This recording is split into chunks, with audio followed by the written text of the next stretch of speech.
Happy Wednesday, everybody. Hope you guys are doing well. We are hanging out. I got a little helper back here. We are usually, when we have our guest artist for these things, they are, I'll get in touch with them earlier in the week. We'll record the thing. I'll edit it. We'll do the whole thing.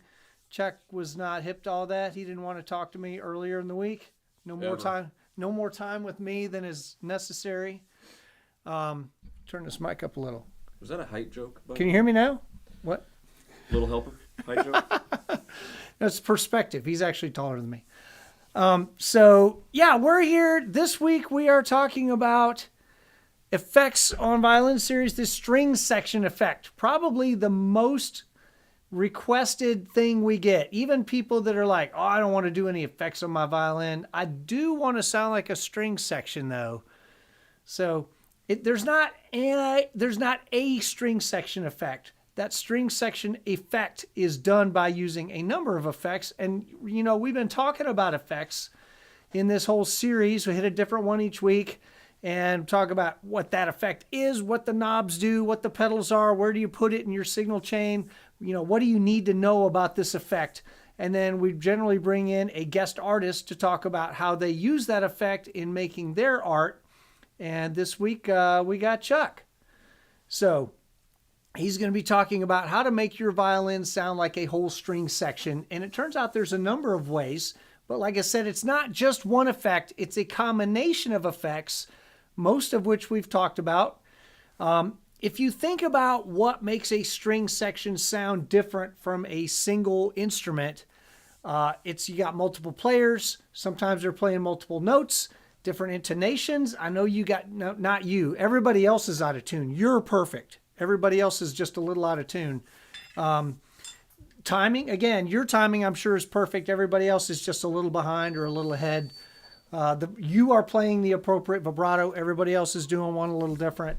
The articulations. And then you're in a space. So you guys are spread out instead of just one violin coming from one spot.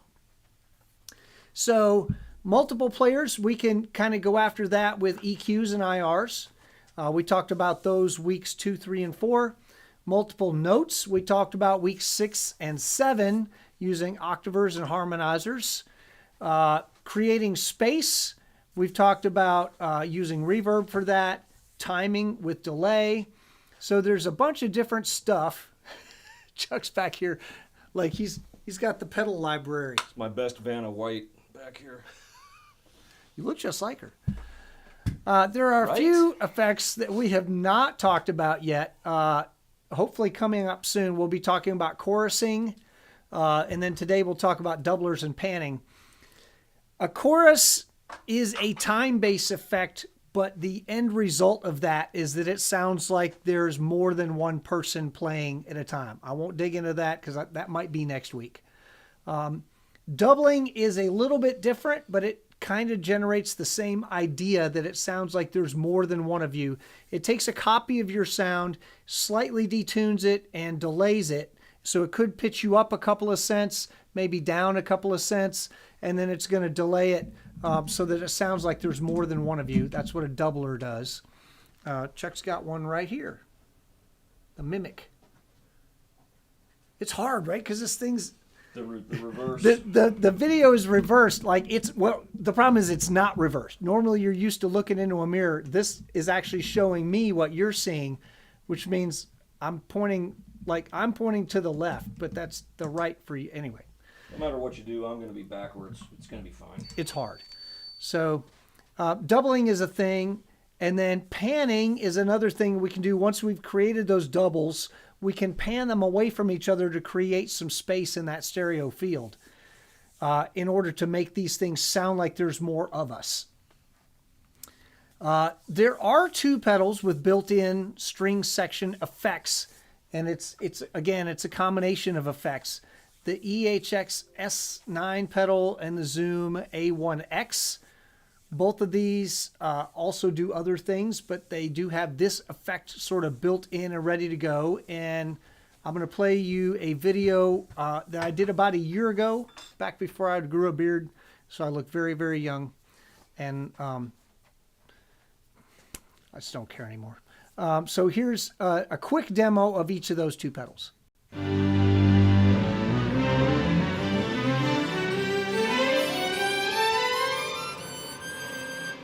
Pretty much cuts out once you get above like D on the E string.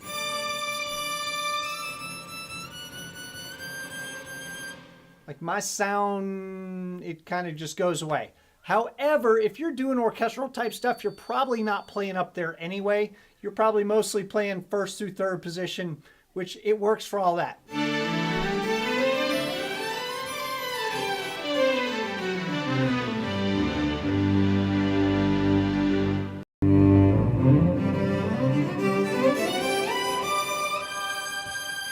And it's going to follow you all the way up the neck, unlike the C9 or the S9 pedal.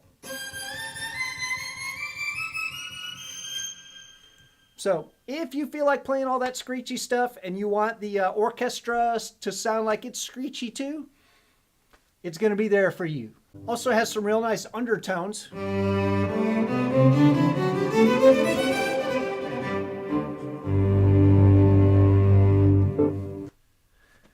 So that is what I've got is a prepared thing. I'm going to kind of hand it over to Chuck and let him talk to you about how he does string section simulation. And yeah, it's going to be good. Hey everybody. So I'm going to walk you through a preset that I built up for a little bit of an audition reel that I put together a couple of months ago. Turns out there was this very famous, relatively, yeah, still very famous band that was looking for an additional touring guitarist, and I decided that what they needed was one of us, right? So I crashed the party and put together one of their heavy tunes and one of their light tunes. This is the Smashing Pumpkins. And I'm fairly proud of the preset that I put together for my cover of their entire string section work from their very famous track called Disarm. This is one of those tracks that you've heard it in background music and advertisements even if you didn't know you were listening to it. So you've definitely heard this piece. So right now, make sure everything is off.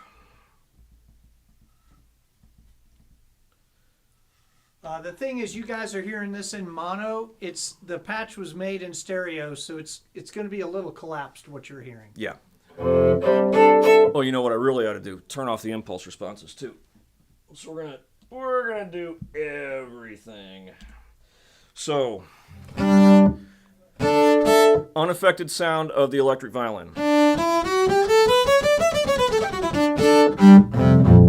Okay, now I'm going to turn on an impulse response, which is a little bit like a digital filter for making the processing computer think that you're going through the body of an acoustic instrument. So that's one of them, and then also this one. Now you're hearing a real difference.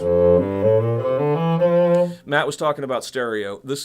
It's a fairly complicated preset, but it's split into a left and right channel that we summed for the purposes of this video. But in one of those channels, I have a cello impulse response so that the low end is a little beefier. And then in the other channel, I have just a straight violin response. You're hearing them both blended together. Eventually, you're going to see the final product. You're going to see and hear the final product. Get your headphones ready so you can hear everything that's happening in stereo.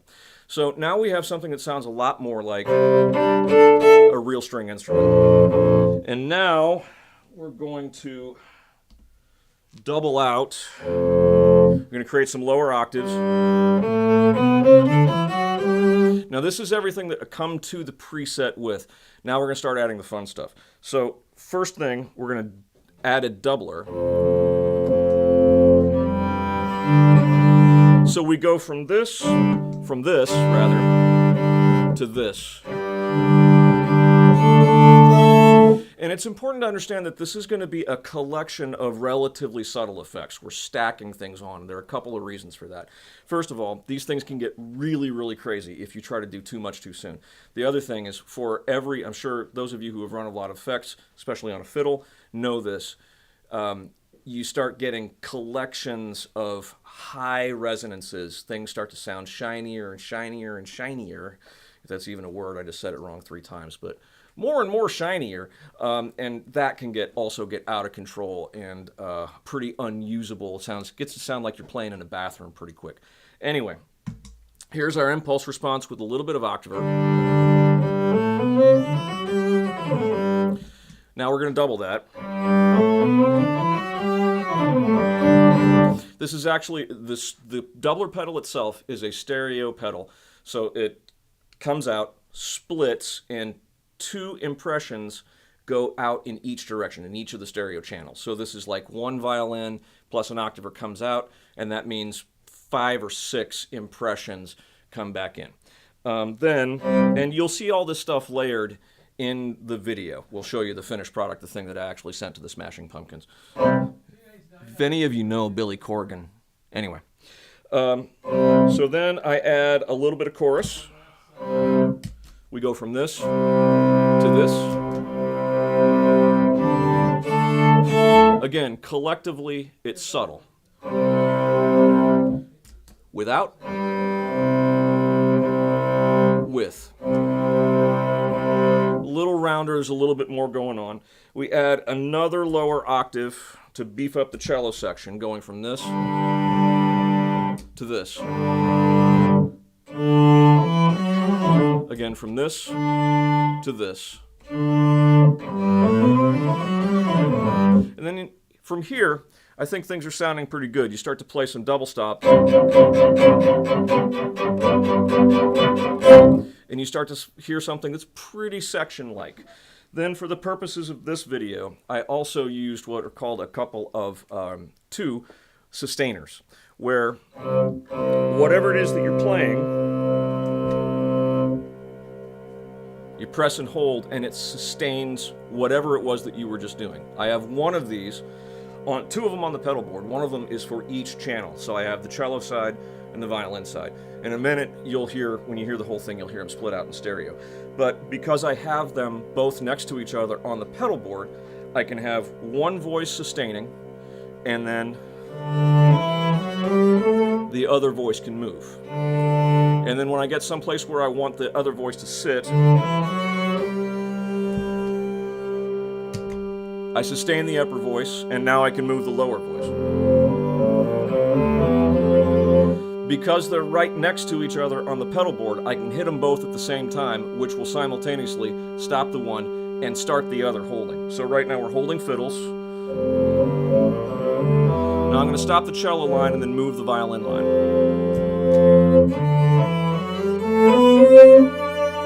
I'm going to stop the cello line and move freeze the violin line and move the cello line.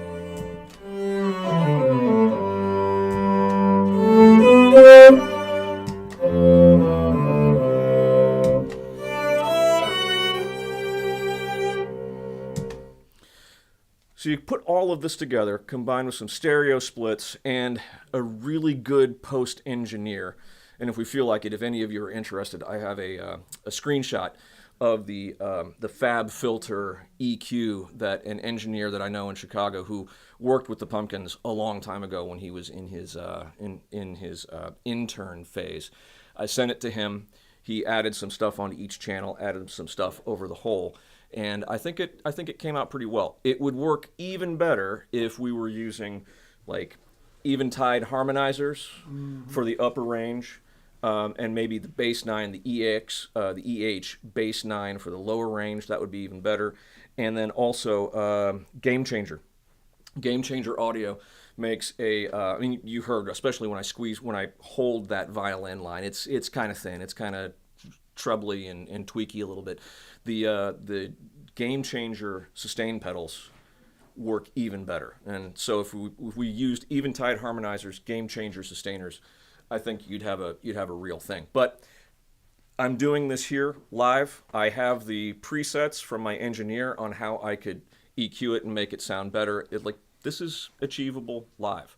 Anything from, and as Matt said, we have options, and it's great that you can have a pop string section with just this one box, which is like a $130 box.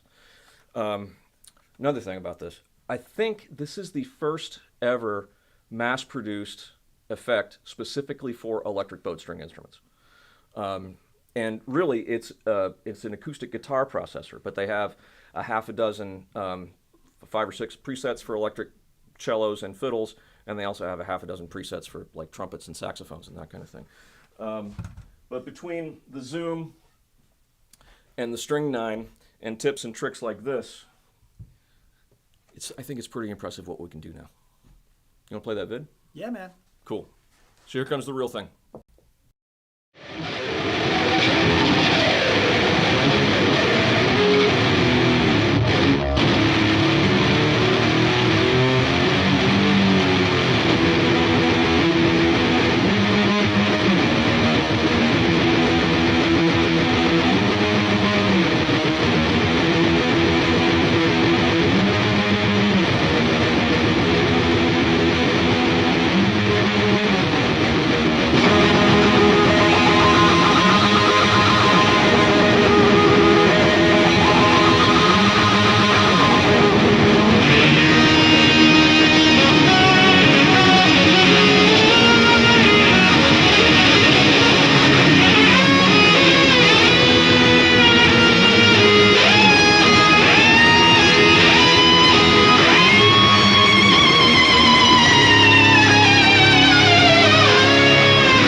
So Matt started that one from the beginning, so you got the bonus content of the heavy sound that I cooked up, which was also a mimicked, simultaneously playing essentially four different rhythm tracks because of the way that the mimic splits out.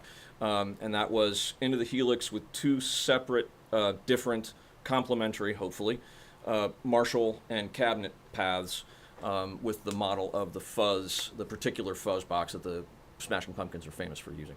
So that was the heavy stuff at the beginning, and then the live. That was all one pass, folks, between the doubler and the other gadgets. That is one person playing one thing at one time, and then it goes to the mixer. So you add, as my engineer did, Brian Clavey is the engineer, sound engineer who handled that, and my very dear friend who's also a great fiddle player, Dave Belden. Oh, there's my EQ curves. Well, Brian's EQ curves. But that's what he had to do. And it's color-coded. One of the lines is for the left channel, the other is for another color for the right channel, and then I think the yellow is for everything. So there you can see in a couple of spots he had to build some things up and then tear them back down in the whole. But that guy knows what he's doing. And my buddy Dave Belden handled all the video. But it's one person with some gadgets and, you know, with an engineer on the back end knowing what they're doing with reverb and global EQ, we can make something that sounds pretty cool.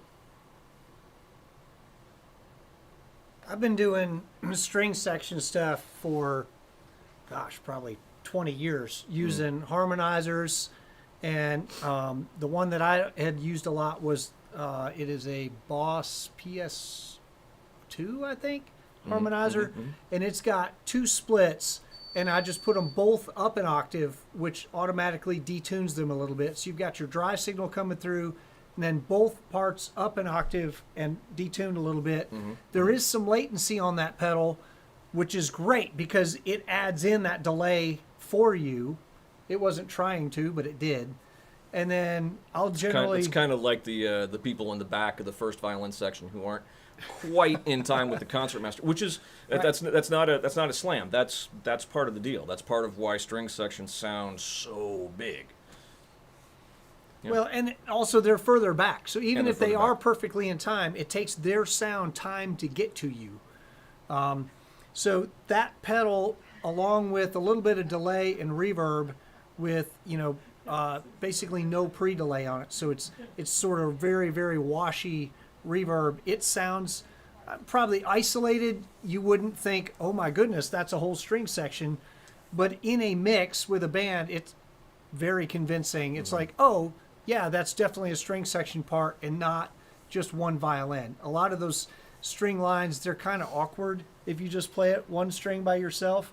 It's like, oh, that's not what it's supposed to sound like. Once you add in the doubling and the octaving and the delays and the splits and all those sorts of things, the choruses, it's like, oh yeah, that's definitely a string section sound. What I had not done, which Chuck kind of raised the bar on that, was using a freeze pedal to be able to play 2 different parts and create the pedal tone, and then that you're going to play the moving violin part. Then you create a hang tone, I guess you'd call it, Yeah, and then you're going to play underneath it, and then you can sort of switch back and forth between those parts almost in a canon style thing.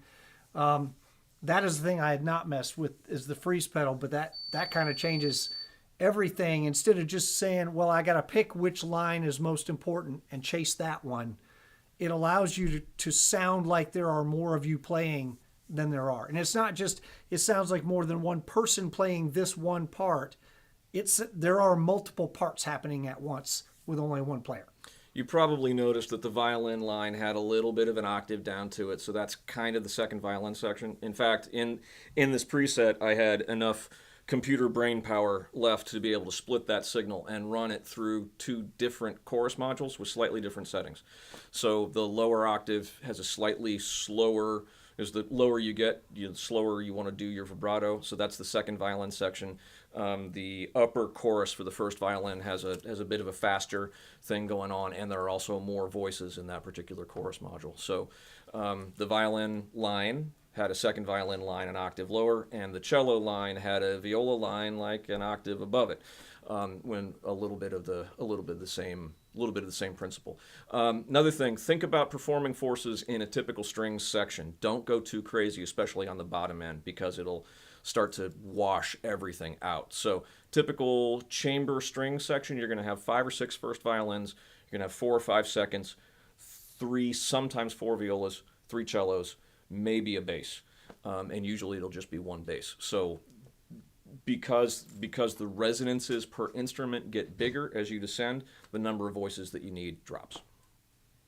And also think about the context that you're doing this in. If you're playing this with a rock band who has a guitar player and a piano player and a bass player, those lower frequencies are kind of occupied. Like you don't get those. You're not allowed to have those. There are other people already there. So as rich as it sounds when you've got this thing at home by yourself, to put all those lower octaves in there, you got to be a little easy on those, because the engineer is going to be like, bro, you're stomping all over everything else, and they're going to have to carve up your sound, which defeats the whole purpose of you spending all that time on it. Your engineer is definitely going to want to know that this is coming. If you're playing with anybody else. If it's just you, okay, fine. But you should still get there early and tune the room so that your high resonances don't build up and get shrieky, and your low resonances don't build up and get all muddy. But if you're playing with other people, or if there's an engineer anywhere near the room, let them know this is happening. Yeah, and if you get to run in stereo, which some of us do most of the time, and you're splitting things out, definitely let them know, hey, I'm coming through 2 channels. You're going to have to hard pan them. And then there's going to be some kind of stereo stuff coming, so be ready for that. There are in the Helix and in a bunch of other effects pedals, there are vibrato blocks that you can add vibrato to your sound. You're like, dude, I spent years learning how to play vibrato so that I wouldn't have to add that effect. Mm-hmm. But if you're splitting your sound out into 3 or 4 tracks using a doubler or whatever, you can put a different vibrato on each one of those, and that's going to help that kind of spread out a little bit too. And then you just play without any. You let the machine do the vibrato because it's going to have 4 different vibratos on those 4 different paths that are going through, and it's going to make it sound a little more authentic. That's the thing that you can't really do here because we can only do 1 vibrato at a time, right? So, yeah, even if you have it split out like I could, maybe I could use my vibrato. I started out as a fiddle player, so my fiddle vibrato on my violin line, and then when I'm moving the cello line, maybe I make sure to keep my hand still and let the internal block handle the cello vibrato. Be a nice division of labor that way. And also think about the fact that string sections are often in a hall. They're often recorded in a hall. When you hear a string section on a recording, it's generally got a bunch of reverb on it. So if you're doing this, that's one way to trick the listener into thinking that there's a string section. It also pushes it back a little bit in the mix, so that the string section sounds like it's behind the band, which is physically where they would generally put a string section if you're putting a string section with a rock band. I'm sure those of you who didn't just join us and who saw the video noticed how much thicker and fuller and rounder everything got when we went to the actual finished video. There's no reverb in this preset because the engineer handles it. There's no global EQ in this preset because the engineer handled it. That's the real difference. And the stereo splits, which we couldn't do for you today because of the way that this broadcast rig is set up. So the panning, the back end global EQ, and that reverb that was added in post, that's the big difference that you heard between the preset and the finished video. So yeah, you almost can't do too much reverb and delay on one of these because you're going to be pushed way back in the mix anyway. Mm-hmm. But yeah, the key is if you want to make one of these sounds yourself, we've kind of given you the tools to do that. If you just want to press the easy button, and listen, there's no shame in that. If you want to just press the easy button, the A1X or the S9, they're a little different, but they're both good. Chuck owns both of them. Yeah. And, each one is good for what they're good for. This one is built, they're both built for guitars, but these presets are for bowed strings. So if you are primarily a fiddle player or a cellist, maybe go with this one. Because there's some other nice options in it too. If you also or are primarily a flat bridge picker, mandolin or guitar and whatnot, probably go with this because it's got a bunch of other fun settings that you can dial up on it. So anyway, I hope that answers the question, is it possible for my single instrument to sound like a string section? The answer is unequivocally yes. And the way I was always doing it, you'd pick 1 or 2 lines, and sometimes you'd end up playing some double stops. Maybe I'm playing 1 line on the A string while holding something on the D string. But if you're more enterprising, like Chuck here, and you figure out how to do the pedal tones, you can actually have 1 part moving and 1 part sitting. And if you want to get loopers and stuff involved, you can get even crazier than that. And if you're just now hearing about this stuff, don't fret that, because the doubler that I'm using here is only about 5 years old. The sustainers that I'm using in the Helix were part of an update that's just about a year and a half old. And the Zoom and the S9, those have only been on the market for 4 or 5 years. So this is a very recent leveling up of capability. And we've got some friends here. Let's see. What's up, Noah? Yes. What's up, Noah? Oh yeah, I want to hear about the neural. It has fallen to this. Yeah, I want to hear about the neural sections. And yes, Kristen's here as well. What's up, Kristen? All the M-Rock people are here. K-Rad. K-Rad's a freshly minted Viperist now. Woo! What? And Jim Moody's here. Speaking of guys that are flat pickers and fiddle players. What's up, Jim? So, yeah, I Nasif? definitely, Noah, I will see you tomorrow. So I'm interested in hearing what you're doing with your neural. Yes. Yeah. If y'all don't know who this cat is, Noah Grunberg is about to finish up his master's, the same program that Matt went through, his master's in electric fiddle at the University of Illinois. And I don't know yet if there's any news on what he's going to be doing in the fall. I won't spill those beans unless it's appropriate yet. But watch out for this guy because he's total package player, composer, all-around excellent person. He's going to do things. K-Rad also. Oh, yeah. Can't wait to hear what she does with that 6-string. So yeah, the Zoom to me, it sounds good. It is not the most intuitive thing in the world to program. Mm-hmm. My undergrad degree is in engineering, but my minor was in computer science, and I'm flummoxed by that thing.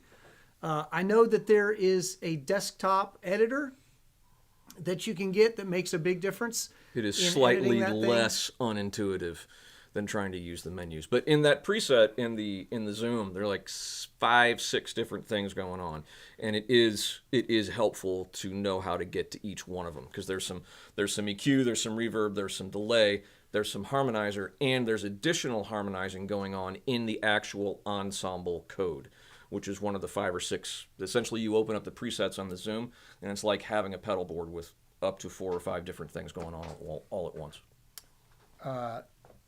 This is awesome. Yeah, this is What's a up, really Alexi? cool. It's a really cool topic. There are multiple ways to skin this particular cat. Like I said, there are some easy buttons that you can hit with the Zoom pedal or the S9 pedal, or if you're trying to build something yourself, if you've got a multi-effects pedal or if you've got a bunch of stomp boxes, totally possible. It is nice to have some splits and be able to split your signal apart and then process each of those splits separately. That's super helpful. It's win the cat. Win the cat. Trying to go vegan. We're not skinning cats anymore. Don't skin it. It's not nice. Not a nice guy. All right. I also Everyone know knows that you got a chance to try Nicholas. some new strings today. Ooh, you want to talk about those? Yes. Yeah, let's talk about those. There's a pardon the pun. There is a new player in the F and B flat fiddle length string market. Prim has these, and I put them on one of my fiddles. Hold on a second. Rachel didn't call in. She bought online. She bought a nice solo, which you got to stop there. What do we got? Looking backwards. Cool. So these 2 red windings down here are the new F and B flat from these folks. And they do make other electric strings. They were unknown to me, but that's not a thing. I mean, I've been writing a book for my doctorate for the last year, and I have no idea what's going on anywhere outside of my arm's reach. But I put those on this Viper, which is the one that I normally am very fortunate to have 2 7s, and I do weird tunings with this one. Right now, it's set so where my B flat and F are up a whole step each. Because next week, also an extension of my work at University of Illinois. I'm meeting up with Rudolf Haken, the program supervisor there, and a couple of students, and we are doing a rendition of Shostakovich 8th String Quartet, all on these, and I get to play the cello part at pitch. So thus my B flat up to cello C and my F up to cello G. And I just put them on today, and I think they're going to work just fine. How do those fit into like the pricing scheme? I don't know. I don't remember what the pricing is on those. They're like accessible. Chris, do you remember what pricing is on the Prim strings? I don't, but I can check and you have a They're accessible. So there are now 2 options. Where are the other ones? Vision has an F and a B flat, which is on his other fiddle, and Prim has an F and a B flat. F is 45, B flat is 55. So the F is $45, the B flat is $55. That's a lot for a string, but it'll last you at least 2 years. That's not a lot considering they were not available at all for like the last several years. I know people who have 7-string instruments that only have 6 strings on them right now because their B flat broke and there wasn't anything anybody could do about it. Yeah. Sucks. I have also I've tested 4 different F strings in the past week. One of them I'm not allowed to talk about yet, but there are at least 3 F strings on the market right now. Prim's got one, Vision's got one, and Volta has one. And so their F strings are like widely available, and B flat strings there are now 2 options. So There is that's good news. There is a Larson F, but they only come on Glasser instruments. Got that from Yeah. the pleasure of interviewing Andrew Glasser about a week or so ago. So you can't get those Unless you buy a Glasser instrument. unless you buy a Glasser instrument, and I had to do that because they're good instruments. Yeah. So that's a thing. Serena know about those brands. Oh, hey, Deb! Woo! You see that bottom comment? Yeah. So they know about Vision because those were the ones made for the Viper. The Vision ones were made for the Viper. Nice. Okay. Yeah. So I think that's what we have today, guys. Looking for any specific questions?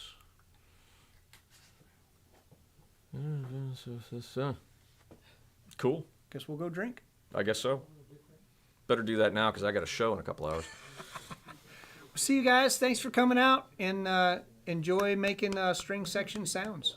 Go change all those minds, all those people who think they know but they don't know about what we can do. Go get them.